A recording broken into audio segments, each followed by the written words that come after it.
Hello, Vamsi గారు ఉన్నారా? Vasundhara Vamsi factory నెంబర్కి ఫోన్ చేసింది. లేరు, ఒంట్లో బాగుండలేదని త్వరగా ఇంటికి వెళ్ళిపోయారు. అటు నుంచి సమాధానం రాగానే వసుంధర కాస్తంత కలవరపడింది. ఆ రోజు ఆఫీస్ పని తొందరగా అయిపోవడంతో సాయంత్రం 4 గంటలకే వసుంధర బయలుదేరిపోయింది. వసుంధరకి ఉద్యోగం చూసింది వంశీని. మొదట వంశీ ఉద్యోగంలో చేరమంటే వసుంధర సమ్మతించలేదు. ఇంట్లో ఉంటే శివరం ఆలోచనలతో మీకు పిచ్చెక్కుతుంది, అదే ఉద్యోగంలో చేరితే తాత్కాలికంగా మర్చిపోగలరు అని వంశీని బలవంతం చేసి ఆమెను ఉద్యోగంలో చేర్పించాడు. ఉద్యోగంలో చేరిన నెల రోజులకు వసుంధర వంశీ చెప్పినట్లుగానే భర్త జ్ఞాపకాలను కాస్తంత మరచిపోగలిగింది. తన గురించి శ్రద్ధ తీసుకుని ఉద్యోగం చూసి పెట్టిన వంశీకి ఆమె మనసులో చాలాసార్లు కృతజ్ఞతలు చెప్పుకుంది. కలిసినప్పుడు కృతజ్ఞతలు చెప్తే వంశీ చిన్నగా నవ్వి, మరెప్పుడు కృతజ్ఞతలు చెప్పి నన్ను దూరం చేయకండి, శివరం భార్యగా మీకు నేనేం చేసినా తక్కువే అన్నాడు. వంశీకి ఒంట్లో బాగుండడం లేదని తెలియంగానే వసుంధరకు అతన్ని చూడాలనిపించింది. అతని ఇంటికి ఎప్పుడు వెళ్ళలేదు కానీ చూచాయిగా తెలుసు. వసుంధర వెతుక్కుంటూ అతని ఇల్లు చేరింది. ఆమెను చూడగానే వంశీ ఆశ్చర్యపోతూ ఏమిటిలా వచ్చారు అని ప్రశ్నించాడు. ఏం రాకూడదా అని ఎదురు ప్రశ్న వేసింది వసుంధర నవ్వుతూ. నా భావం అది కాదు, శ్రమ తీసుకుని ఇంత దూరం వచ్చారని.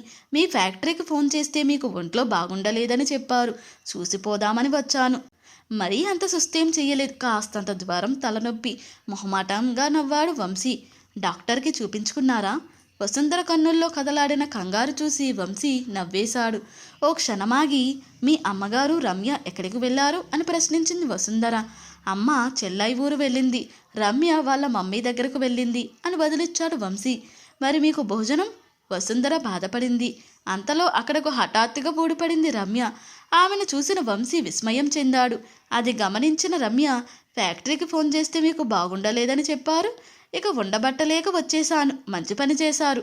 వంశీ గారు ఒంటరిగా ఉన్నారే అని నేను బాధపడుతున్నాను. మీరొచ్చి ఎంతసేపు అయింది? ఆరాగా అడిగింది రమ్య. 10 నిమిషాలైంది అంది వసుంధర. రమ్య, వసుంధర గారికి కాఫీ పట్రా అని పురమాయించాడు వంశీ.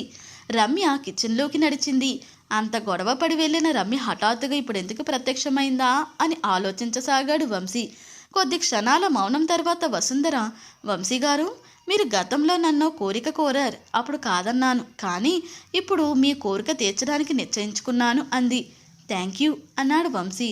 అంతలో రమ్య కాఫీ కప్పుతో అక్కడికి వచ్చింది. వసుంధర కాఫీ తాగి వారిద్దరి దగ్గర సెలవు తీసుకుని నిష్క్రమించింది. వసుంధర వెళ్ళగానే, సారీ మిస్టర్ వంశీ అంది రమ్య. ఆమె స్వరంలోని హేళన గమనించిన వంశీ, సారీ ఎందుకు అన్నాడు. నేను వచ్చి మీ ఏకాంతం భగ్నం చేసినందుకు. ఏమిటి నువ్వు మాట్లాడేది? చిరాకు పడ్డాడు వంశీ. అవును, అమాయకులు కదూ, అందుకే నా మాటలోని అర్థం తెలీదు. సూటిగా చెప్పు. నేను లేక ఒంటరితనంతో బాధపడుతున్నావు అనుకున్నా. నీకా ఇబ్బంది ఏమాత్రం లేదని తెలిసొచ్చింది. స్నేహితుడి భార్యతో సిగ్గులేదా? అందుకేనా డ్యాన్స్ ప్రోగ్రాంకి దాన్ని తీసుకొచ్చావు? వంశీ మరిక నిగ్రహించుకోలేకపోయాడు. నోర్మి అని రమ్య చెంప చెల్లుమనిపించాడు. రమ్య దెబ్బతిన్న ఆడపులిలా విరుచుకుపడింది. మగాడినన్న అహంకారంతోనేగా నా చెంప పగలగొట్టావు. అదంతా బరి తగ్గించి నీ కోరిక తీరుస్తానని పచ్చిగా మాట్లాడుతుంటే చెంప పగలగొట్టకుండా పంపించానే, అది నా తప్పు. ఆ క్షణమే మీ ఇద్దరి చెంపలు పగలగొట్టు ఉంటే ఇప్పుడు ఆ దెబ్బ నా మీద పడుండేది కాదు అంది రమ్య. కోరిక తీర్చడం అంటే పక్కలో పడుకోవడమేనా నీకు తెలిసింది అని వంశీ ప్రశ్నించాడు. ఇప్పుడు దానికి సరికొత్త అర్థం చెబుతావా? వద్దు, మరిక నీ అబద్ధాలు వినదలుచుకోలేదు. వంశీ, పెళ్లికి ముందు నేను నీకు 3 షరతులు పెట్టాను. ఆ 3 షరతులకు సమ్మతించావు, కానీ నా అభిరుచుల్ని మన్నించలేదు. మగాడి నన్న అహంకారంతో నా మీద చేయి చేసుకున్నావు. ప్రత్యక్షంగా చూసిన అక్రమ సంబంధాన్ని అబద్ధాలతో దాచాలని చూస్తున్నావు. నీవు 3 షరతులు అతిక్రమించాక మరిక నేను నీతో కాపురం చేయలేను. రేపే విడాకుల నోటీస్ పంపిస్తాను, సిద్ధంగా ఉండు అని రమ్య కళ్ళ వెంట నీరు కారుతుండగా పరుగులాంటి నడకతో బయటకు వెళ్ళిపోయింది. ఆ స్థితిలో ఏం చెప్పినా రమ్య నమ్మదని గ్రహించి వంశీ మిన్నకుండిపోయాడు. అంతలో రమ్య వెనుతిరిగి వచ్చి, వంశీ, మీ భాగోతం ఎవరికీ తెలియదనుకోకు. ఈ ఉత్తరం చదివితే నీకే తెలుస్తుంది. అది చదివినా నేను నమ్మలేదు. ఫ్యాక్టరీకి ఫోన్ చేస్తే నీవు లేవంటే ఈ సమయంలో ఇంటికెందుకు వెళ్ళి ఉంటావా అన్న అనుమానంతో వచ్చాను. ఆకాశరామన్న వ్రాసింది నిజమే అని నిర్ధారణ అయ్యింది అని ఒక ఉత్తరం వంశీ ముఖాన గిరాటు కొట్టి వెళ్ళిపోయింది. వంశీ ఆ ఉత్తరం తీసి చదివాడు. రమ్య గారు, మీరు మీ భర్తను ఎంతగానో ప్రేమించి పెళ్ళాడారు. కానీ అతను శ్రీరాముడు ఎంత మాత్రమూ కాదు, శ్రీకృష్ణుడు. నిజ నిజాలు విచారించండి, మిమ్మల్ని చూస్తే జాలి వేస్తున్నది ఆకాశరామన్న. అది చదివిన వంశీ ఎవడో ఏదో రాస్తే అది గుడ్డిగా నమ్మిన రమ్యను అసహ్యించుకున్నాడు. వంశీకి విడాకులు ఇవ్వాలన్న కూతురి నిర్ణయం తెలిసి విశ్వనాథం గారు నివ్వెరపోయారు. రమ్య, నువ్వు స్పృహలో ఉండే మాట్లాడుతున్నావా అని నిలదీశారు. డాడీ, నేను అన్నీ బాగా ఆలోచించి ఈ నిర్ణయం తీసుకున్నాను. పెళ్లికి ముందే మీరు ఎంతో అనుభవంతో ఆ సంబంధం వద్దన్నారు. నేనే తొందరపడ్డాను, తప్పు తెలుసుకున్నాను. విడాకులు మాత్రం వద్దనకండి అంది రమ్య. విశ్వనాథం గారి కూతుర్ని చూస్తే జాలి వేసింది. రమ్య, అప్పుడు పెళ్లి వద్దంటే ఈ ఒక్క కోరిక కాదనవద్దు అని మొండికేశావు. ఇప్పుడు అదే మాట వల్లు వేస్తున్నావు. విడాకులనేది అంత తేలిక విషయం కాదమ్మా. అతను నీ మెడలో వేసిన 3 ముళ్ళు అంత తేలికగా తిప్పుకునేవి కావు అన్నారు. డాడీ, అతను చేసిన ఘాతకాలు మీకు తెలియవు. తెలిస్తే మీరే విడాకులకు తొందరపడతారు అంది రమ్య. అయితే సవిరంగా చెప్పు. నీ వాదనలో నిజముందనిపిస్తే నేనే విడాకులకు తప్పక ప్రయత్నం చేస్తాను అన్నారు విశ్వనాథం గారు. రమ్య స్విమ్మింగ్ పూల్ దగ్గర వంశీ తననెంత అవమానించింది. తను వెళ్ళేసరికి వంశీ వసుంధరల మధ్య సంభాషణ వివరించింది. విశ్వనాథం గారు ఫ్యాక్టరీలో వంశీని తన ఛాంబర్కు పిలిపించి రమ్య నిర్ణయం గురించి చెప్పారు. రమ్యకు తొందరపాటు చాలా ఎక్కువ అన్నాడు వంశీ. ఆ విషయం నాకు తెలుసు కాబట్టే నేను తొందరపడలేదు. వసుంధర నీ కోరిక తీరుస్తాను అందట. అసలేం జరిగింది అని విచారించారు విశ్వనాథం గారు. ఈ వ్యవహారం మీ వరకు రావడం నాకు సిగ్గుగా ఉంది అన్నాడు వంశీ. అతని ముఖం ఎర్రగా కందిపోయింది. వంశీ, కొన్నిసార్లు మనం నిర్దోషులమైన సంజాయిషి ఇచ్చుకోవాల్సి వస్తుంది.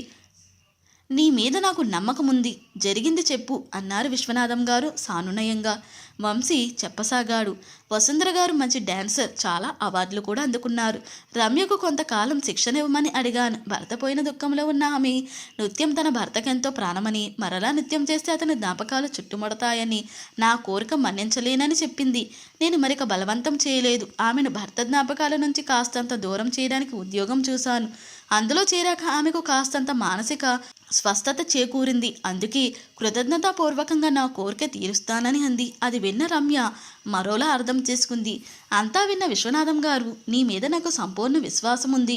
నేను విశ్వసిస్తున్నాను. రమ్యతో ఈ విషయం చెప్పి తన మనసు మార్చే ప్రయత్నం చేస్తాను అన్నారు.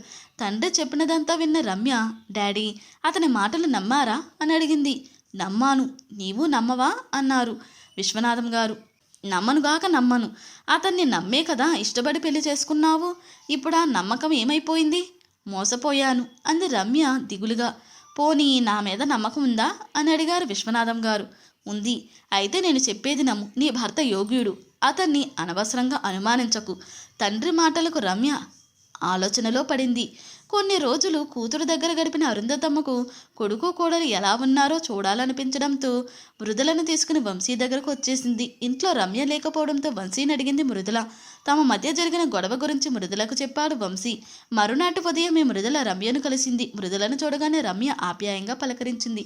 థ్యాంక్స్ వదిన, మాట్లాడమేమో అనుకున్నాను అంది మృదుల. నా కోపం మీ అన్నయ్య మీదైతే నీతో ఎందుకు మాట్లాడను అంది రమ్య. వదిన, నాతో అన్నయ్య అన్ని విషయాలు చెప్పాడు. నీకు అందిన ఆకాశరామన్న ఉత్తరం ఎవరో గిట్టని వాళ్ళు వ్రాసింది. అన్నయ్య నిజంగా శ్రీరామచంద్రుడు. అందులోనూ అతని క్లోజ్ ఫ్రెండ్ శివరాం గారి భార్యతో అన్నయ్య అలా ఎందుకు ప్రవర్తిస్తాడు? నువ్వు నిజంగా పొరపడ్డావు. ఇకపోతే స్విమ్మింగ్ దగ్గర విషయంలో అన్నయ్య ఆవేశపడ్డాడు. అందుకు నీకు సారీ చెప్పమన్నాడు అని చిన్న అబద్ధమాడింది మృదుల. రమ్య ఆవేశం తగ్గించాలంటే ఆపద్ధర్మంగా అబద్ధం తప్పదని మృదుల భావించింది. ఆమె ఆలోచన వృధా కాలేదు. వంశీ తనకు క్షమార్పణ చెప్పామన్నాడన్న మాట వినగానే రమ్య కోపం తగ్గింది. నిజమే, మీ అన్నయ్య అటువంటి వాడు కాదు. వసుంధర విషయంలో నేను అపార్థం చేసుకున్నాను అంది రమ్య. అమ్మయ్య, నీవు ఆ మాత్రం గ్రహిస్తే చాలు. రా, ఇంటికి పోదాం అంది మృదుల. విడాకులు తీసుకుంటానని శపథం చేసి వచ్చాను. ఇక ఏ ముఖం పెట్టుకురాను అంది రమ్య దిగులుగా. అన్నయ్య నిన్ను తీసుకురమ్మని పంపాడు. ఇంకా ఎందుకు ఆ సందేహం అంది మృదుల. రమ్య సంతోషంగానే మృదులతో బయలుదేరింది. రాధామణి కూతుర్ని పక్కకు పిలిచి, విడాకులు అనగానే మంచి నిర్ణయం తీసుకున్నామనుకున్నాను. మరల ఇప్పుడు ఇదేం పని? జరిగినదేదో జరిగిపోయింది. అదంతా మర్చిపో. విడాకులు మంజూరు కాగానే నీకు మరో మంచి సంబంధం చూసి పెళ్లి చేస్తాను అంది. మమ్మీ, వంశీకి మరొక అవకాశం ఇచ్చి చూస్తాను. ఈసారి మా మధ్య గొడవ వస్తే నీవు చెప్పినట్లే చేస్తాను అంది రమ్య. నీ ఇష్టం అంది రాధామణి అయిష్టంగాని. తన ఇంటికి వచ్చిన భార్యను చూసి వంశీ సంతోషంతో పొంగిపోలేదు. ఇది ఎన్నాళ్ళ ముచ్చటో అనుకున్నాడు.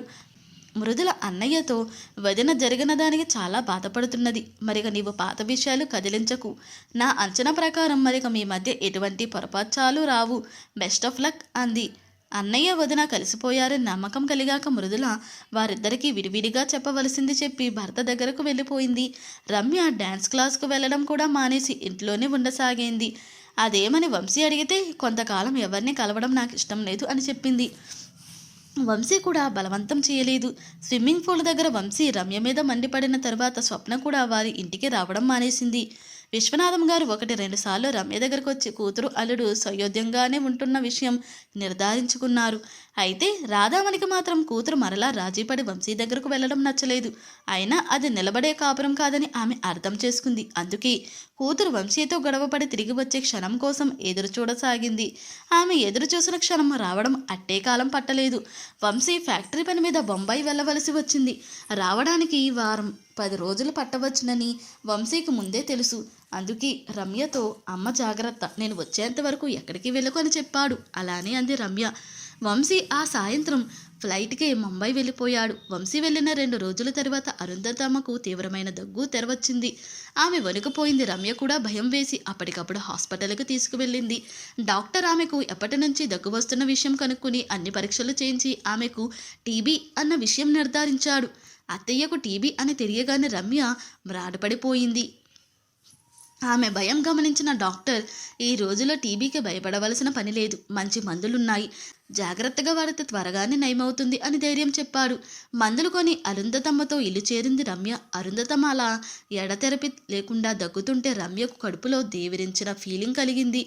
ఆ జబ్బు అత్త దగ్గర నుంచి తనకు సంక్రమిస్తుందేమోనన్న ఆలోచన రమ్యను భయంకింపింతురాల్ని చేసింది.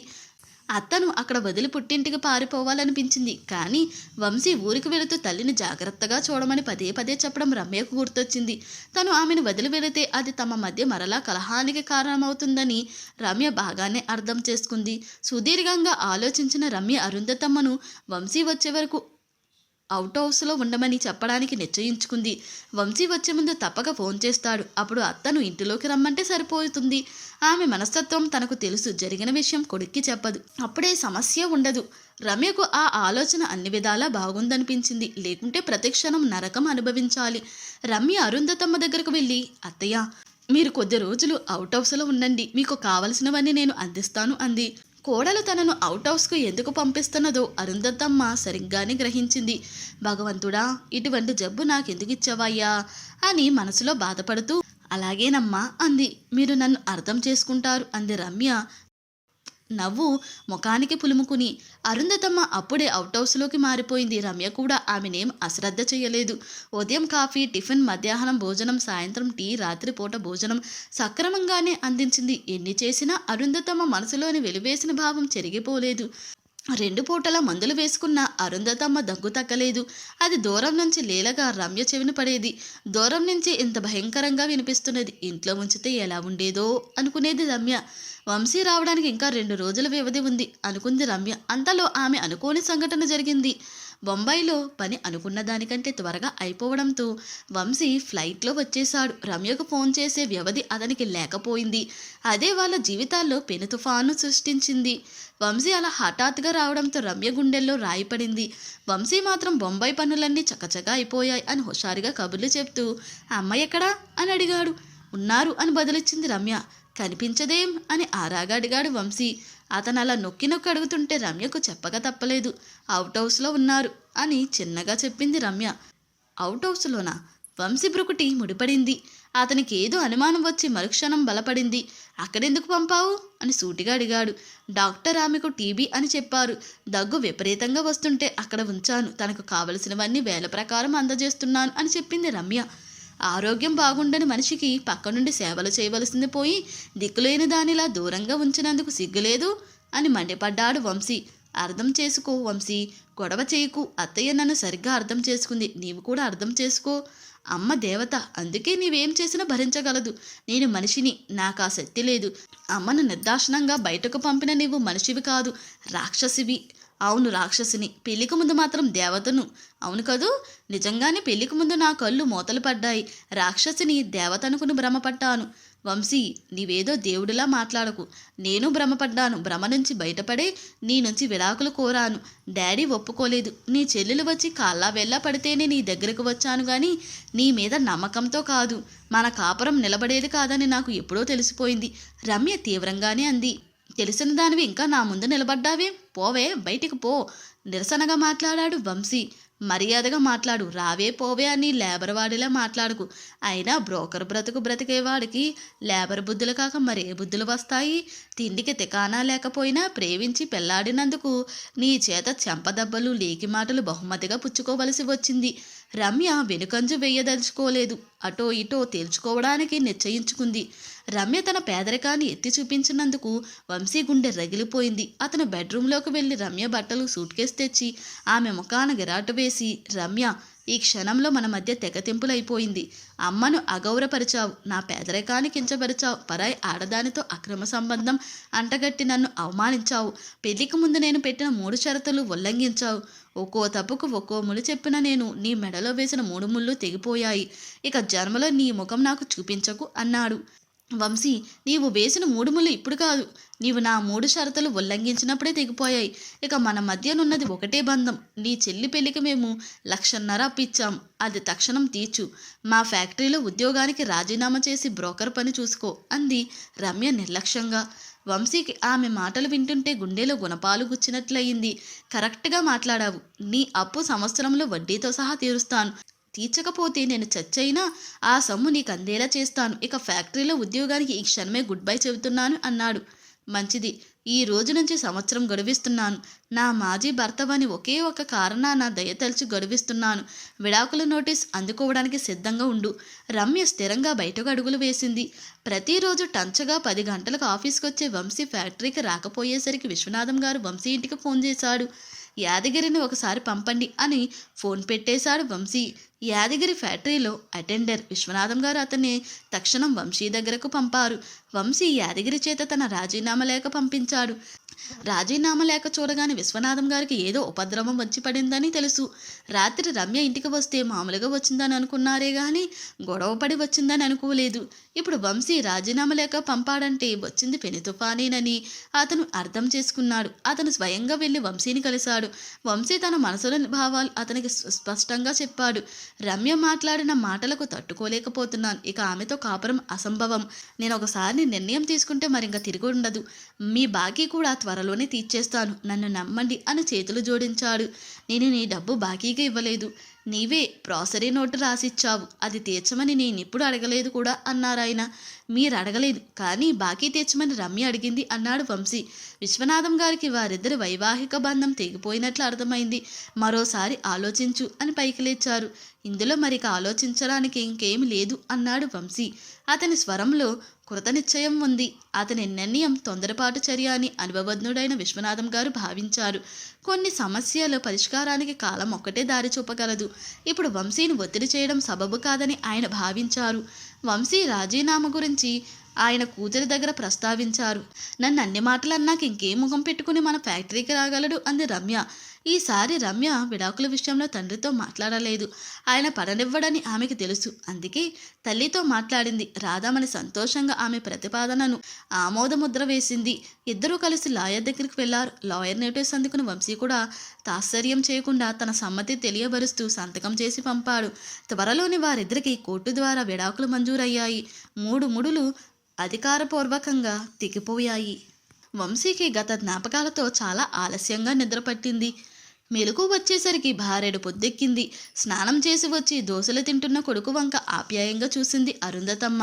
కొడుకు కోడలు విడిపోయి 6 నెలలు దాటింది. ఈ మధ్యకాలంలో వంశీ బాగా చిక్కిపోయాడు. ఇదివరకటిలో రోజు షేవ్ చేయకపోవడంతో గడ్డం పెరిగింది. అయినా అదో రకం అందాన్ని ఆపాదించింది. గతంలో వంశీ విశ్వనాథం గారి ఫ్యాక్టరీలో మేనేజర్ పోస్టులో అపాయింట్ చేయబడినప్పుడు అరుంధతి మ్యారేజ్ లింక్స్ని క్లోజ్ చేయడానికి ఇష్టపడలేదు. ఆ నిర్ణయమే అతని పాలిట వరమైంది. అప్పట్లో సుధీర్కి అప్పగించాడు. అదృష్టవశాత్తు సుధీర్కి ప్రభుత్వోద్యోగం వచ్చింది. ఆ సమయానికి వంశీ ఫ్యాక్టరీ ఉద్యోగానికి రాజీనామా చేసి ఏం చేయాలా అని ఆలోచిస్తున్నాడు. సుధీర్ వచ్చి తనకు ఉద్యోగం వచ్చిన వార్త చెప్పగానే వంశీ ఎంతో సంతోషించాడు. అతను మరల అరుంధతి మ్యారేజ్ లింక్స్ చూసుకోసాగాడు. అతను తరచూ రమ్య విషయమే ఆత్మవలోకనం చేసుకునేవాడు. అంత ఇష్టపడి తనను వివాహమాడిన రమ్య తనను కాలదని వెళ్ళిపోవడంతో తన తప్పు ఎంతవరకు అని ఆలోచించేవాడు. తన కొంతవరకు తొందరపడి ఉండవచ్చు, కానీ తప్పుగా ప్రవర్తించింది, తనను రెచ్చగొట్టింది రమ్య అని అతను భావించసాగాడు. రమ్య తను విడిపోయినట్లు కోర్టు విడాకులు మంజూరు చేయగానే వంశీకి అనిల్ ఫోన్ చేసి, నాకు ద్రోహం చేశావు, ఫలితం అనుభవించావు అని క్రూరంగా మాట్లాడాడు. రమ్య తన గుండె మీద కొట్టిన దెబ్బ ముందు ఇవన్నీ వంశీకి చాలా చిన్నవిగా అనిపించాయి. అందుకే నిర్లిప్తంగా ఉండిపోయాడు. మృదుల, మహేష్ వంశీ పరిస్థితికి చాలా బాధపడ్డారు. వైజాగ్ వదిలేసి తమ ఊరు వచ్చి స్థిరపడమని సలహా ఇచ్చారు. వంశీకి ఎక్కడికి వెళ్ళాలనిపించలేదు. అతను తరచూ బీచ్కి వెళ్ళేవాడు. అక్కడ కూర్చుని సముద్రం చూస్తుంటే రమ్య తన పక్కనే ఉన్న అనుభూతి కలిగేది. రమ్య అలా ప్రవర్తించకుండా ఉండవలసింది, అప్పుడు ఈ దుస్థితి వచ్చేది కాదు అనుకునేవాడు వంశీ. అంతా జరిగాక కూడా తనింకా రమ్య గురించి ఆలోచించడం వంశీకి ఆశ్చర్యం అనిపించేది. ఆమె మీద తన ప్రేమ ఇంకా చావలేదని అతను అర్థం చేసుకున్నాడు. రమ్య పరిస్థితి కూడా అందుకు భిన్నంగా లేదు. ఆమెకు వంశీ పదే పదే తలుపుకొచ్చేవాడు. వంశీ నన్ను సరిగ్గా అర్థం చేసుకోలేదు, కానీ అతనికి నేనంటే చాలా ప్రేమ అనుకునేది రమ్య. అతను తననెంత అపురూపంగా చూసుకున్నది గుర్తు చేసుకుంటే ఆమె మనస్సు అర్థమయ్యేది. రాధామణి కూతురి పెళ్లికి తొందరపడసాగింది. మమ్మీ, ఇంకో సంవత్సరం వరకు పెళ్లి ఊసెత్తకు అని స్పష్టంగా చెప్పింది రమ్య. మరీ ఒత్తిడి చేస్తే అసలు చేసుకోను అంటుందని రాధామణి మౌనం వహించింది. ఓ రోజు రజని, అనంత్ రమ్యను కలిశారు. రమ్య, జరిగిన దానికి మేమంతా చాలా బాధపడ్డాము. బామ్మ అయితే ఎంత ఏడ్చిందో. మీరిద్దరూ మంచివారే, కానీ గొడవలెందుకు వచ్చాయో అంతుపట్టడం లేదు అని నిట్టూర్చింది రజని. రమ్య గారు, మీరు వంశీ కలిసి ఉన్న రోజుల్లో మిమ్మల్ని ఆట పట్టించడానికి వంశీ రాముడు కాదు కృష్ణుడు అని ఓ ఆకాశరామన్న ఉత్తరం రాశాను. పెళ్లిలో మీరు నన్ను ఏడిపించారన్న ఉక్రోషంతో మిమ్మల్ని ఏడిపించడానికి అలా రాశాను. కానీ అది కూడా మీ కాపురంలో కలతలు సృష్టించిందేమోనని ఇప్పుడు పశ్చాత్తాపడుతున్నాను. నన్ను క్షమించండి అన్నాడు అనంత్. ఆ ఉత్తరం రాసింది మీరా అని ఆశ్చర్యపోయింది రమ్య. ఏమే, అది కూడా మీ గొడవలకు కారణమేనా? అనంత్ అలా వ్రాయకుండా ఉండవలసింది. రజని ఏడుపు ముఖం పెట్టింది. బాధపడకండి, జరగవలసింది జరిగిపోయింది. ఇప్పుడు బాధపడే ప్రయోజనం లేదు అని నిట్టూర్చింది రమ్య. నెలలు గడుస్తున్న కొద్దీ వంశీ గుండెల బరువు పెరగసాగింది. సంవత్సరంలోపు బాకీ తీర్చమన్న రమ్య మాటలు అతను ఏ క్షణమూ మర్చిపోలేదు. తన సంపాదనతో ఆ బాకీ తీర్చడం అసంభవమని వంశీకి తెలుసు. మరిక బాకీ తీర్చడం ఎలా? ఇదే వంశీ మనసులో ఆలోచన. సుదీర్ఘంగా ఆలోచించిన పిమ్మట అతనికో ఆలోచన వచ్చింది. పెళ్లికి ముందు ఓ ఇన్సూరెన్స్ ఏజెంట్ గొడవ పడలేక 2 లక్షలకు ఇన్సూరెన్స్ చేయించాడు. తను చచ్చిపోతే ఆ సొమ్ము తల్లికి వస్తుంది. ఆ సొమ్ముతో రమ్య బాకీ తీరిపోతుంది. అలా ఆలోచించాక వంశీకి అదొక్కటే మార్గం అనిపించింది. అందుకే ఆ విషయం అతను తాత్కాలికంగా మర్చిపోయాడు. వంశీ మునుపటిలా తన ప్రొఫెషనల్లో ఉత్సాహం చూపించలేకపోతున్నాడు. ఎంత కాదనుకున్నా అతనిలో ఓ రకమైన వైరాగ్యం అలుముకుంది. చచ్చిపోయి రమ్య బాకీ తీర్చాలని నిర్ణయించుకున్నాక అతనికి తల్లి గురించి దిగులు పట్టుకుంది. ఆమె ఒంటరిదైపోతుందని మదనపడింది. అంతలోని మృదుల భర్త మహేష్ మంచివాడు. వాళ్ళు అమ్మను తప్పక ఆదరిస్తారు అనుకున్నాడు వంశీ. అతను అటువంటి విషాదయోగంలో ఉండగా సరిగ్గా అప్పుడే అతని కలిసింది రమ్య. కలిసి తనకు సంబంధం చూడమని పురమాయించింది. వంశీ విరక్తిగా నవ్వుకున్నాడు. క్రమేపీ ఆలోచించిన పిదప రమ్యకు మంచి సంబంధం చూడడమే నయమనిపించింది వంశీకి. ఎందుకంటే తనెలాగూ మరణిస్తాడు. తనతో వివాహం రమ్యకేమాత్రం సంతృప్తినియ్యలేదు. ఆమె మెచ్చే వరుడితో పెళ్లి జరిపించి తన తప్పిదం సరిదిద్దుకోవాలని భావించాడు వంశీ. అయితే వంశీకి తెలియని విషయం ఒకటి ఉంది. రమ్యకు వంశీ అదే పనిగా జ్ఞాపకం రాసాగాడు. మనసులోని రూపం ఎంతగా చెరిపి వెయ్యాలనుకున్నా చెరపలేకపోతున్నది. ఆకాశరామన్న ఉత్తరం రాసింది తనేనని అనంత చెప్పాక ఆమెను వంశీ జ్ఞాపకాలు మరింతగా చుట్టుముట్టాయి. ఆమెకు ఒక్కసారిగా వంశీని చూడాలనిపించింది. ఎంతగా కంట్రోల్ చేసుకుందామనుకున్నా ఆ కోరికను నిగ్రహించుకోలేకపోయింది. మనసు పోరుపడలేక వంశీని కలవడానికి బయలుదేరింది. కానీ ఏ వంకన అతన్ని కలవగలదు? అందుకే తనకు సంబంధం చూడమని చెప్పే వంకన అతన్ని కలిసింది. తీరా అతన్ని కలిశాక అతనికి దూరమై అందమైన జీవితం నాశనం చేసుకున్నానన్న భావన ఆమె హృదయాన్ని కుదిపేసింది. అందుకు వంశీ కూడా బాధ్యుడన్న ఆలోచన ఆమెకు అతని మీద కసి పుట్టించింది. అందుకే అతను హృదయం గాయపడేలా పరుషంగా మాట్లాడింది. తీరా అతని దగ్గర నుంచి వచ్చాక ఆమె పశ్చాత్తాపంతో దహించుకుపోయింది. వంశీ బాగా చిక్కిపోయాడు. ముఖంలో కలలేదు. నేను వెళ్ళి అతని మరింత నొప్పించాను అని బాధపడింది. రమ్యకు వంశీ ఆలోచనలతో పిచ్చెక్కినట్లనిపించింది. ఆమెకు వంశీ గతంలో అన్నమాట ఒకటి జ్ఞాపకానికి వచ్చింది. రమ్య, నీవు డ్యాన్స్ ప్రోగ్రాం ఇచ్చి నీ సంపాదనతో నాకు బహుమతి ఇవ్వాలి. ఆ విషయం గుర్తుకొచ్చాక రమ్య వెళ్ళి వసుంధరను కలిసింది. వసుంధర రమ్యతో, రమ్య గారు, మీరు వంశీ గారితో విడిపోయి తప్పు చేశారనిపిస్తుంది. నా అభిప్రాయం చెప్పి మిమ్మల్ని నొప్పిస్తే క్షమించండి అంది. మీరు పొరపాటుగా ఏం మాట్లాడలేదు. నాకో సహాయం చేయగలరా అని అడిగింది రమ్య. నా చేతనైన సహాయం అయితే తప్పక చేస్తాను అంది వసుంధర. మీ దగ్గర నృత్యంలో శిక్షణ పొందాలన్నది వంశీ కోరిక. మీరు శ్రమ అనుకోకుండా కొద్దిగా శిక్షణ ఇవ్వండి. అంతేకాదు నేను ప్రోగ్రాం ఇవ్వడంలో సహాయపడండి అంది. వసుంధర రమ్య వంక విస్మయంగా చూసింది. అలాని తప్పక మీకు శిక్షణ ఇస్తాను అంది వసుంధర. వసుంధర ప్రతిరోజు సాయంత్రం రమ్య ఇంటికి వెళ్ళేది. ఆమె వచ్చేసరికి రమ్య సిద్ధంగా ఉండేది. 2 గంటల పాటు శిక్షణ కొనసాగేది. వసుంధర, నేనెప్పుడో చెప్పాను మీరు గొప్ప డాన్సర్ అవుతారని అని అభినందించేది. డ్యాన్స్ ప్రాక్టీస్ చేయడం మొదలుపెట్టాక రమ్యకు కాస్తంత మనశ్శాంతిగా అనిపించింది. వంశీకి ఇష్టమైన నృత్య సాధన చేస్తుంటే అతను తనతో కూడా ఉన్నట్లు అనిపించేది. ఆ భావన ఆమెకు మనశ్శాంతినిచ్చేది. వసుంధర రమ్యకు నృత్యంలో శిక్షణ ఇవ్వడమే కాకుండా ఆమె చేత ప్రోగ్రామ్స్ ఇప్పించడానికి ఏర్పాట్లు కూడా చూసింది. ఆ నెల రోజుల సహచర్యంలో వసుంధర రమ్య మనసు అర్థం చేసుకుంది. భవిష్యత్తులో జరగబోయే ఓ సంఘటన తలుచుకుంటే ఆమె పెదవుల మీద దరహాసం వెలిసింది. అలా జరగాలని ఆమె మనస్ఫూర్తిగా భగవంతుని ప్రార్థించింది. వసుంధర వంశీని కలిసి, వంశీ గారు, రేపు రమ్య డ్యాన్స్ ప్రోగ్రాం ఉంది, మీరు తప్పక రావాలి అని ఇన్విటేషన్ కార్డు అందించింది. అతను నిరాసక్తిగా కార్డు చూసి పక్కన పెట్టాడు. అది గమనించిన వసుంధర, మీరు నా కోసం రండి, నా శిష్యురాలి ప్రతిభ అందరూ తెలుసుకోవాలన్నదే నా ఆకాంక్ష అంది. అలానే అన్నాడు వంశీ. వసుంధర మరునాడు స్వయంగా వచ్చి వంశీని తనతో పాటు తీసుకువెళ్ళింది. ఆడిటోరియంలో వంశీని చూడగానే రమ్య కళ్ళు మెరిశాయి. వంశీని తెచ్చింది వసుంధరేనని తెలియంగాని ఆమెకు మనసులో కృతజ్ఞతలు చెప్పుకుంది. మరి కొంచెం సేపటికి రమ్య నృత్యం ప్రారంభమైంది. మెరుపు తీగలా కదులుతూ అనువనువున సౌందర్యం నింపుకున్న ఆమె మూర్తి ఆహుదులందరికీ కనువిందు చేసింది. నృత్యంలో ఆమె ప్రావీణ్యం అందరి మనసుల్లోనూ చెరగని ముద్ర వేసింది. తెరపడగానే ఆడిటోరియం కరతాళ ధ్వనులతో దద్దరిల్లింది. రమ్య నృత్యం వంశీ హృదయంలో తీయని బాధను రేకెత్తించింది. అతను వసుంధరతో, కంగ్రాట్స్, మీ శిష్యురాలు గొప్పగా డ్యాన్స్ చేసింది అని అభినందించి ఆమె దగ్గర సెలవు తీసుకున్నాడు. వసుంధర ద్వారా వంశీ అభినందన తెలుసుకున్న రమ్యకు చాలా సంతోషం కలిగింది. చాలా కాలం తర్వాత ఆమె హృదయం సంతోషంతో పులకించింది. ప్రోగ్రాం కూడా అత్యధికంగా టికెట్స్ అమ్ముడు కావడంతో ఆర్గనైజర్స్కి బాగా డబ్బు మిగిలింది. వాళ్ళు మొదట అనుకున్నట్లు కాక మరి కొంచెం ఎక్కువ డబ్బు రమ్యకి ఇవ్వాలనుకున్నారు. అందుకే 25,000 ఆమెకు అందించారు. తన తొలి సంపాదన చూసి రమ్య సంతోషించింది. ఆ డబ్బుతో వంశీకి ఏం కొనాలా అని ఆలోచించింది. వంశీ తల్లి వైద్యానికి గాను స్కూటర్ అమ్మేసిన విషయం రమ్యకు తెలిసింది. అందుకే ఆమె వంశీకి కొత్త స్కూటర్ కొనివ్వాలని ఆలోచించింది. వెనువెంటనే ఆ ఆలోచనను అమలులో పెట్టింది. ఆమె స్కూటర్ని తీసుకుని వంశీని అరుంధతి మ్యారేజ్ లింక్స్ దగ్గర కలిసింది. సారీ మేడం, ఇంకా మీ సంబంధం ఫిక్స్ చేయలేదు. మీకు తగిన వరుణ్ణి ఎంపిక చేయడం కాస్తంత కష్టమే, అయినా తప్పక మీకు సంబంధం కుదురుస్తాను అన్నాడు. ఆ మాటకు రమ్య ఒళ్ళు మండింది. నాకున్న ప్రేమలో వంశీకి 10వ వంతు కూడా లేదు. ఉంటే ఇలా మాట్లాడడు అనుకుంది. తన భావాలు బయటపడకుండా జాగ్రత్త పడుతూ, థ్యాంక్ యూ, గతంలో నా జీవితంలో జరిగిన పొరపాటు ఈసారి దొరలకూడదు. నిదానమే అయినా మంచి సంబంధం ఎంపిక చేయండి. అయినా నేను ఇప్పుడు వచ్చింది ఆ పని మీద కాదు అంది రమ్య. మరేం పని మీద వచ్చారు అని అడిగాడు. వంశీ ఆశ్చర్యపోయాడు. గతంలో మీకో ప్రామిస్ చేశాను, ఆ మాట నిలబెట్టుకోవడానికి వచ్చాను. ఏమిటో ప్రామిస్? నా సంపాదనతో మీకు గిఫ్ట్ కొంటానన్నాను.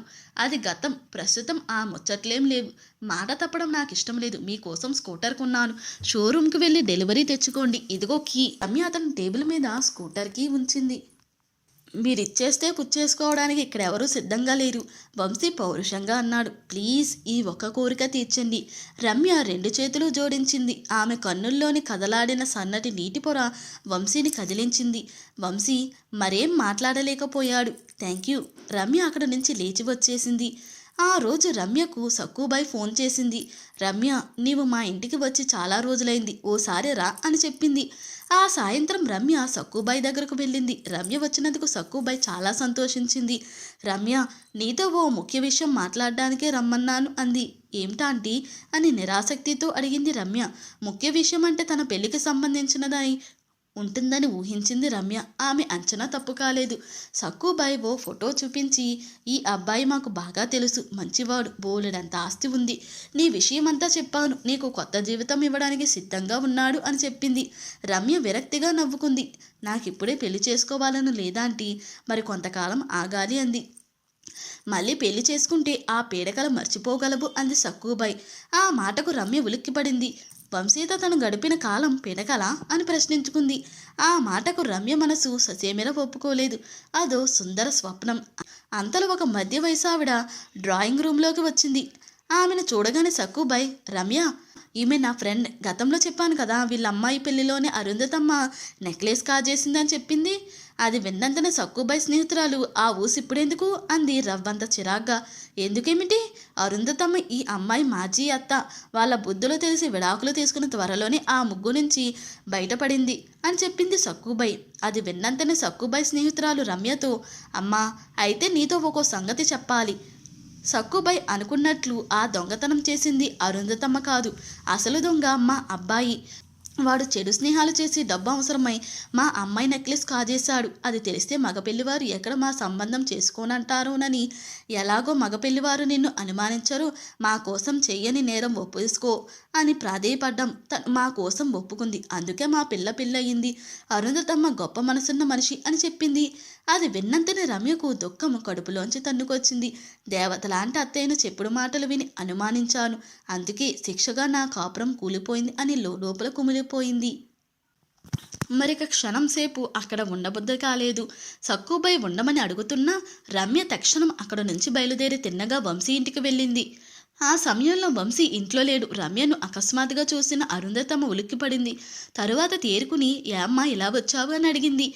చేసింది తప్పని తెలిసినప్పుడు క్షమాపణ కోరడం నా పద్ధతి, నన్ను క్షమించండి. రమ్య వంగి అరుంధతమ్మ పాదాలు తాకింది. ఆ చర్యకు అరుంధతమ్మ విస్తుపోయింది. రమ్య భుజాలు పట్టుకుని పైకి లేపి, ఏ తప్పు చేశావు అని అడిగింది. సక్కుబాయ్ ఆంటీ మాటలు నమ్మి మీరు దొంగని అపార్థం చేసుకున్నాను. ఈరోజే నిజం తెలిసింది. పెళ్లి జరిపించడానికి మీరు చెయ్యని నేరం మీ మీద వేసుకున్నారట అంది. అది విన్నంతనే అరుంధతమ్మ తేలిగ్గా నవ్వేసి, నీవే కాదు రమ్య, చాలామంది అలానే అనుకున్నారు. జరిగిపోయిన దాని గురించి బాధపడకు. నేనెప్పుడూ నీ మంచే కోరతాను. సంబంధం చూడమని వంశీ దగ్గరకు వచ్చావట. వాడు చాలా ప్రయత్నిస్తున్నాడు. పెళ్లి చేసుకుని సుఖంగా కాపురం చేసుకో. అరుంధతమ్మ మంచి మనసుతో చెప్పిన ఆ మాటకు రమ్య కుమిలిపోయింది. మరో పిల్ల చావనైనా చస్తాను గాని ఆ పని మాత్రం చెయ్యను. వంశీ మిగిల్చిన జ్ఞాపకాలు చాలు శేష జీవితం గడపడానికి అనుకుంది. కూర్చో రమ్య, కాఫీ తెస్తాను అని లోపలికి వెళ్ళింది అరుంధతమ్మ. రమ్య సోఫాలో కూర్చుని ఆ ఇంటి వంకే పరిశీలనగా చూసింది. ఫ్యాక్టరీలో ఉద్యోగం మానేశాక వంశీ తన పాత ఇంటికి వచ్చేశాడు. ఆ ఇల్లు చూస్తుంటే రమ్యకు పెళ్లికి ముందు తను వచ్చి మృదులను కలవడం, అరుంధతమ్మ పాదాలకు నమస్కరించడం ఒక్కొక్కటి తలుపుకొచ్చాయి. నా ఇంటినే నేను పరాయిదానిగా రావలసి వచ్చింది అని నిట్టూర్చింది రమ్య. అందుకు కారణమేమిటి అని ఆలోచించసాగింది. అరుంధతమ్మ కాఫీ తెచ్చిచ్చింది. తాగాక కూడా రమ్యకు అక్కడి నుంచి వెళ్లాలనిపించలేదు. అయిష్టంగాని అరుంధతమ్మ దగ్గర సెలవు తీసుకుని అక్కడి నుంచి బయలుదేరింది.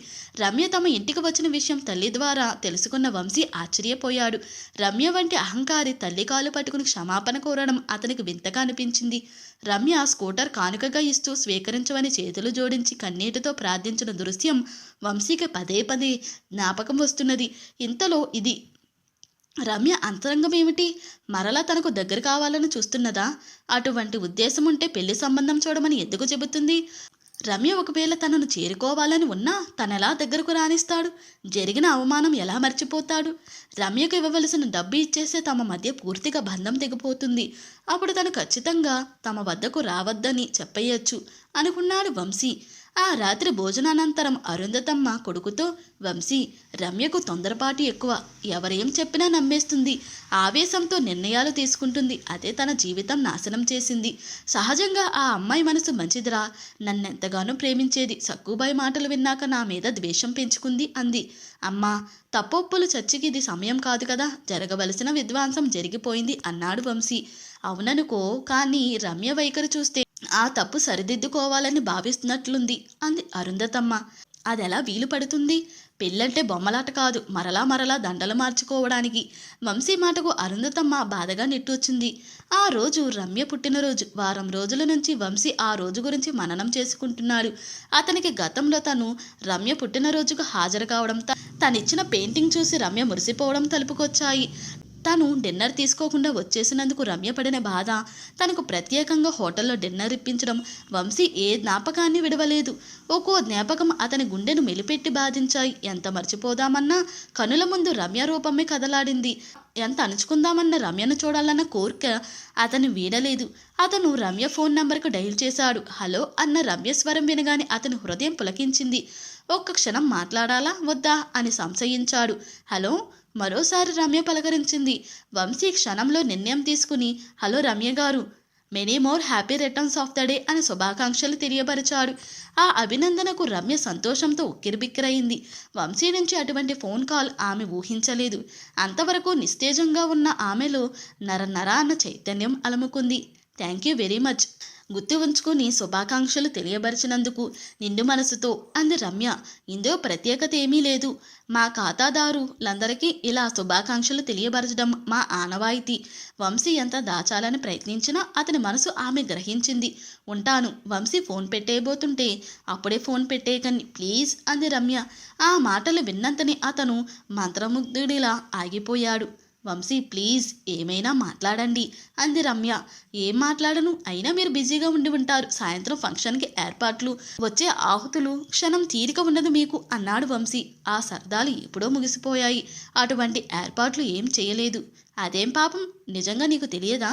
మీ విషయాలు నాకెలా తెలుస్తాయి? రమ్య మరిక నిగ్రహించుకోలేకపోయింది. Vamshi I love you so much. ఆమె వెక్కి వెక్కి ఏడవసాగింది. ఆ సంఘటనకు వంశీ అప్రతిభుడయ్యాడు. రమ్య గారు ప్లీజ్ కంట్రోల్ యువర్ సెల్ఫ్. ఈరోజు మీ పుట్టినరోజు, మీరు హ్యాపీగా ఉండాలి. ఫోన్ చేసి మిమ్మల్ని ఏడిపించినందుకు క్షమించండి అని వంశీ ఫోన్ పెట్టేశాడు. అతని మనసు రమ్య ఏడుపుతో విలువెల్లాడింది. చీకటి పడే వరకు అతను కకావికలమైన తమ జీవితాల గురించి పరిపర విధాలా ఆలోచించాడు. అందమైన జీవితం నాశనమైనందుకు పరితపించాడు. రమ్య జ్ఞాపకాలు అతనికి పిచ్చెక్కించేలా అనిపించాయి. ఆ ఆలోచన నుంచి తప్పించుకోవడానికి అతను మధువు ఆశ్రయించదలచి బారుకు వెళ్ళాడు. విస్కీ తీసుకున్న ఆలోచనల వేడిమి తగ్గలేదు. అతను బార్ నుంచి బయటపడ్డారు. రాత్రి 10 దాటింది. అమావాస్య చీకటి, మార్గమంతా చీకటిమయంగా ఉంది. వంశీ స్కూటర్ తేలేదు, కాలినడకని వెళుతున్నాడు. అక్కడికి సమీపాన ఉన్న డిస్కో క్లబ్ నుంచి ఓ స్త్రీ ఆర్తనాదం వంశీ చెవిన పడింది. ఆ స్వరం సుపరిచితంగా అనిపించి వంశీ అటు పరుగు తీశాడు. క్లబ్ వెనుక చెట్లు దట్టంగా ఉన్నాయి. అతను చీకట్లోకి తీక్షణంగా చూడసాగాడు. Ramya please accept. ఒప్పుకోకపోతే నిన్ను పాశవికంగానైనా అనుభవిస్తాను అని అనిల్ స్వరం వంశీ గుర్తించాడు. అతనిలో ఆవేశం పెల్లుబిక్కింది. అంతలో రమ్య, అనిల్ ఎప్పటి నుంచో నీ మీద కోరిక పెంచుకున్నాడు, ఒప్పుకో. ఈ రోజుల పాతివ్రత్యం ఎక్కడుంది? అయినా నీకిప్పుడు భర్త కూడా లేడు. తప్పులేదు, ఒప్పుకో. స్వప్న స్వరం విన్నంతనే వంశీ పరిస్థితి అర్థం చేసుకున్నాడు. అతను మనక చీకటిలో రమ్యను చెరచ ప్రయత్నిస్తున్న అనిల్ని జబ్బ పట్టుకుని పైకి లేపి ఈడ్చి డొక్కలో తన్నాడు. ఊహించని హఠాత్ పరిణామానికి అనిల్ షాక్ తిన్నాడు. వంశీ పిడికిలు బిగించి అనిల్ దవడ మీద బలంగా కొట్టాడు. ఆ దెబ్బకు అతని పళ్ళు కదిలిపోయాయి. అనిల్ పరుగు తీస్తే వంశీ వెంటాడి పట్టుకున్నాడు. వెలుతుర్లో వంశీని గుర్తించిన అనిల్, నన్ను కొట్టడానికి నీవెవడివి? అదేం నీ పెళ్ళం కాదు అన్నాడు రోషంగా. వంశీ కోపంగా సమాధానం ఇవ్వబోతుండగా అక్కడికి వచ్చిన రమ్య కాలికున్న చెప్పు తీసి అనిల్ చెంప పగలగొట్టి, బ్రూట్, విడాకులు తీసుకున్న అతను నా భర్త. అతన్ని మరొక్క మాట అన్నా పోలీసులకు అప్పగిస్తాను అంది. అనిల్ అక్కడ నుంచి తప్పుకున్నాడు. స్వప్న అయితే ఎప్పుడో పరారయ్యింది. అప్పటి వరకు ఏడుపు ఆపుకున్న రమ్య వంశీని కౌగలించుకుని బోరుమని ఏడ్చింది. వంశీ ఆమెను ఊరడించి ఎలా జరిగింది అన్నాడు. సాయంత్రం స్వప్న వచ్చి, పుట్టినరోజు నాడు ఒంటరిగా ఏముంటావు, డిస్కో క్లబ్కు వెళదామని బలవంతంగా ఇక్కడకు తెచ్చింది. ఇద్దరు నన్ను ట్రాప్ చేశారు. సమయానికి నీవు రాకపోతే చచ్చిపోయేదాన్ని అని ఏడ్చింది రమ్య. ఏడవకు, నీకేం కాలేదుగా అని అనునయించాడు వంశీ. అతను ఆమెను ఆటోలో ఇంటికి చేర్చాడు. లోనికి రా అని ఆహ్వానించింది రమ్య. వంశీ ఆమె వంక అదోలా చూసి లోనికి రావడానికి, నేనిప్పుడు ఇంటి అల్లుణ్ణి కాను అని నిష్క్రమించాడు. కాలచక్రం గిర్రున తిరుగుతూనే ఉంటుంది. మనిషి సంతోషాలతో సంతాపాలతో దానికి సంబంధం లేదు. నిర్వికారంగా నిర్విరామంగా కాలం పరిభ్రమిస్తూనే ఉంటుంది. ఒకరోజు ఉదయం పేపర్ తిరిగేస్తున్న రమ్య ఓ వార్త చదివి నిర్వినరాలైంది. Arundhati marriage links manager come owner Vamshikrishna arrest అన్న హెడ్డింగ్ కింద వార్త ఇలా ఉంది. అరుంధతి మ్యారేజ్ లింక్స్ వారు కృష్ణారావు అనే కాంట్రాక్టర్ కుమార్తెకు భరద్వాజ్ అనే యువకుడితో సంబంధం కుదిర్చారు. వివాహం జరగనున్న చివరి క్షణంలో పోలీసులు రంగప్రవేశం చేసి భరద్వాజ్ అనే యువకుడికి అప్పటికే వివాహమైందని, చీటింగ్ చేసినందుకు అతన్ని అరెస్టు చేశారు. అందులో వంశీకృష్ణ పాత్ర కూడా ఉంటుందన్న అనుమానంతో అతన్ని కూడా అరెస్టు చేశారు. ఆ వార్త చదివి రమ్య నిర్విన్నరాలయ్యింది. వంశీ అటువంటి వాడు కాడని ఆమెకు క్షుణ్ణంగా తెలుసు. రమ్య తక్షణం తమ లాయర్ని కలిసి అతని సహాయం కోరింది. అన్నయ్య అరెస్టు వార్త తెలిసి మృదుల భర్త మహేష్తో సహా వచ్చింది. వాళ్ళు పోలీసులను కలిసి మాట్లాడారు. అంతలో రమ్య లాయర్ రంగప్రవేశం చేసి వంశీకి బెయిల్ ఇప్పించాడు. గతంలో మీరు మా అమ్మాయికి సంబంధం కుదిర్చారు, ప్రత్యుపకారంగా మీకు బెయిల్ ఇప్పించాను అని చెప్పాడు. రమ్య పంపినట్లు చెప్తే వంశీ ఎక్కడ నిరాకరిస్తాడోనని అతను అలా చెప్పాడు. విశ్వనాథం గారు కూడా వంశీ అరెస్టు వార్తకు తీవ్రంగా ప్రతిస్పందించారు. అంత మంచి వ్యక్తి మీద అటువంటి మచ్చపడడం అతను భరించలేకపోయాడు. తన పరపతి ఉపయోగించి నిజ నిజాలు తెలుసుకునేలా పోలీసుల మీద ఒత్తిడి తెచ్చాడు. ఈ మధ్యకాలంలో స్మార్ట్ మ్యారేజ్ బ్యూరో అనేది ఒకటి కొత్తగా ప్రారంభించబడింది. వాళ్ళు చాలా మ్యారేజ్ బ్యూరోస్ను దెబ్బతీయగలిగారు. కానీ వాళ్లకు ప్రధానమైన ప్రతిబంధకం వంశీ నుంచి ఎదురైంది. అరుంధతి మ్యారేజ్ లింక్స్ మూతపడితే తమకిక తిరుగు ఉండదని భావించిన స్మార్ట్ మ్యారేజ్ బ్యూరో ఒక పథకం ప్రకారం భరద్వాజును వంశీ దగ్గరకు పంపించారు. వంశీ భరద్వాజుకు సంబంధం కుదర్చగానే ఆ విషయం స్టార్ బ్యూరోనే పోలీసులకు ఇన్ఫామ్ చేసింది. ఎంక్వైరీలో ఈ విషయాలు బయటపడడంతో పోలీసులు స్మార్ట్ బ్యూరో వారిని అదుపులోకి తీసుకున్నారు. వాళ్లకు అనిల్కి స్నేహం ఉందని తెలిసిన విశ్వనాథం గారు అనిల్ ఇంకా విషం కక్కుతూనే ఉన్నాడని గ్రహించారు. వంశీ నిర్దోషితత్వం తెలిసి అతని మీద కేసు కొట్టేశారు. అయినా ఆ విషయం వంశీకి ఏమంత ఆనందం ఇయ్యలేదు. అరెస్ట్ అయిన తర్వాత అతనిలో వైరాగ్యం మరింత పెరిగింది. మరొక 2 రోజుల్లో రమ్యకు అందజేయవలసిన డబ్బు తాలూకు గడువు ముగుస్తుంది. మృదుల, మహేష్ కూడా ఇక్కడే ఉంటున్నారు. తన జీవితానికి ముగింపు చెప్పవలసిన క్షణం ఆసన్నమైందని వంశీ గుర్తించాడు. అతను తన చావు ఆత్మహత్యలా కాకుండా యాక్సిడెంట్లా కనిపించడానికి అన్ని జాగ్రత్తలు తీసుకున్నాడు. పథకం సిద్ధమైంది. చివరిగా వంశీ రమ్యకు ఉత్తరం రాశాడు. రమ్య, సుదీర్ఘంగా ఆలోచించాక చావు ఒకటే సమస్యకు పరిష్కారమని నిర్ణయించాను. చావు పిరికిపంద చర్యగా కొందరు అనుకుంటారు, కానీ దానికి చాలా ధైర్యం ఉండాలి. నీవు నమ్మినా నమ్మకపోయినా నిన్ను నేను ప్రాణప్రదంగా ప్రేమించాను. మనం విడిపోయాక ప్రతి క్షణం నరకం అనుభవించాను. ఇప్పటి వరకు బ్రతికి ఉన్నానంటే నీతో గడిపిన మధుర క్షణాలే కారణం. వాటిని స్మరిస్తూ బ్రతుకు గడిపాను. నీకు దూరంగా బ్రతకలేనని అర్థమైంది. నీ అప్పు కూడా బ్రతికి ఉండగా తీర్చలేను. అందుకే చచ్చిపోవాలని నిర్ణయించుకున్నాను. యాక్సిడెంట్లో చచ్చిపోయినట్లు అందరినీ నమ్మించే ప్రయత్నం చేస్తున్నాను. నా మరణాంతరం ఇన్సూరెన్స్ డబ్బు వస్తుంది. అది నీకు అందే ఏర్పాటు చేస్తున్నాను. ఈ ఉత్తరం నీకు అందేసరికి నేను మృత్యు కొరల్లో చిక్కుపోయి ఉంటాను. రమ్య, చివరిగా ఒక్క మాట, I love you so much.